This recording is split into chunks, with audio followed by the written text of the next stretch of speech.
hər bir şeyi deyirlər, məsələn, filan şey qürbət qəsdinə etmək lazımdır. Qürbət qəsdi nədir? Məsələn, biz deyirik, şam namazını qılıram, vacib qürbətən ilə Allah. Bu nə deməkdir? Bunun mənası Allaha yaxınlaşma istəyi. Qürbət qəsdi budur ki, doğrudan da Allaha yaxınlaşmaq istəyirəm. Mən artıq çox mühüm bilirəm ya Allaha yaxınlaşmağı.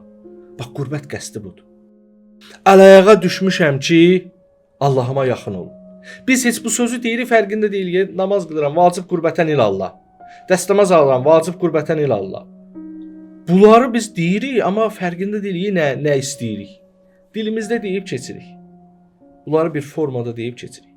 Amma din alimləri bizə məsləhət görürlər ki, biz bunu dilimizdə deməyək, qəlbən istəyək bunu. Qürbət qəsdi budur ki, qürbət sözü yaxınlaşmaq deməkdir də. Mən hərdən işlədirəm qurb cürəliyi. Nə deməkdir bu? Yəni Allaha yaxınlaşmaq ümidi ilə eləyirəm bunları. O istəklə eləyirəm. Və məsələn, dəstəmaz alıram qürbətən ilə Allah. Yəni bu dəstəmazı alıram ki, ümidim budur ki, bu dəstəmaz məni Allahıma yaxınlaşdıracaq.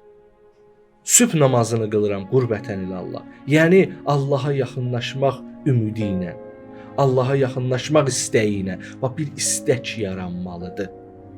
Niyyət çox mühümdür. İkinci mərhələdə niyyət çox mühümdür.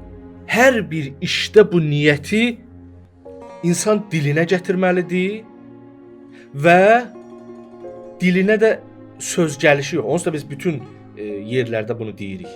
Amma dilinə gətirdiyinin fərqində olmalıdır.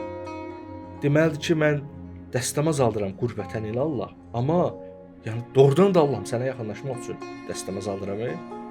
Bu niyyət onun ayrılmaz bir hissəsidir deyə yox, sənə yaxınlaşmazdım. Sən şahidsən.